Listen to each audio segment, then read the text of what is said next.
ശ്രീം മഹാത്രിപുരസുന്ദര്यै നമഃ.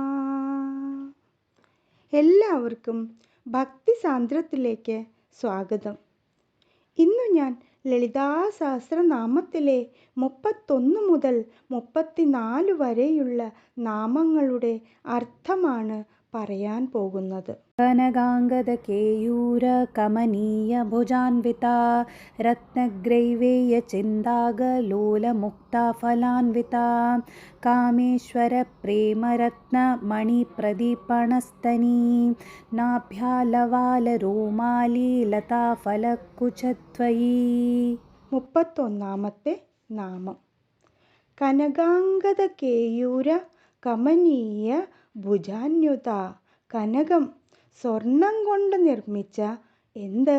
അംഗദം, കേയൂരം, ഇവയെല്ലാം അമ്മയുടെ കൈകളിലെ ആഭരണങ്ങളുടെ പേരാണ്. ഭുജം, കൈ.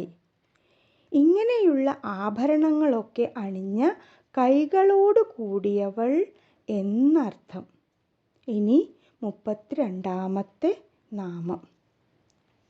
രത്നഗ്രൈവേയ ചിന്താകലോല മുക്താ ഫലാന്യുത. ഫലാന്യുത, രത്നം പതിപ്പിച്ച ഗ്രൈവേയം, കണ്ഠാഭരണത്തിൻ്റെ ചിന്താകം, പതക്കം. അങ്ങനെയുള്ള ആ പതക്കത്തിൽ ലോല, ഇളകിക്കളിക്കുന്ന, മുക്താഫല, മുത്തുമണികൾ.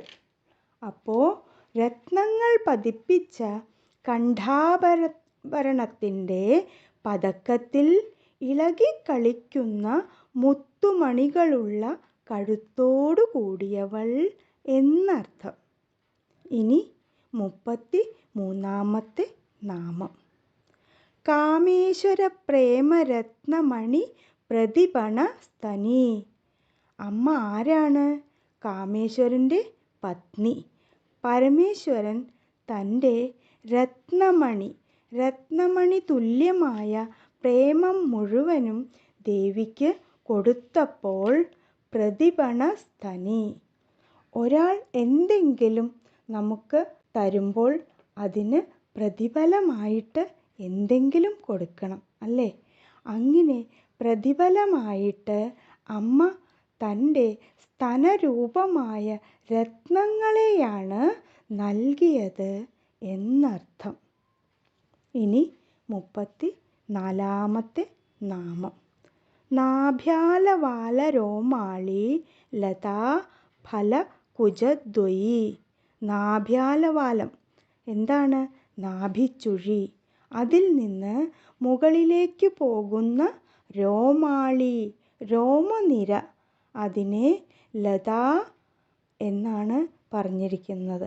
ലത എന്ന് പറഞ്ഞാൽ ഒരു വള്ളിച്ചെടിയായിട്ടാണ് ഇവിടെ ഉപമിച്ചിരിക്കുന്നത്. ഫലകുചദ്വയീ, ഫലം കായ.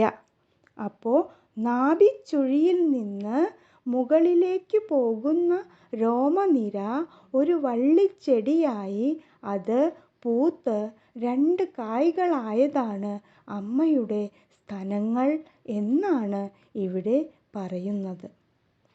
എല്ലാവർക്കും നല്ലത് വരട്ടെ. ലോകാ സമസ്ത സുഖിനോ ഭവന്തു. ഓം ശിവശക്തിഐക്യരൂപിണ്യൈ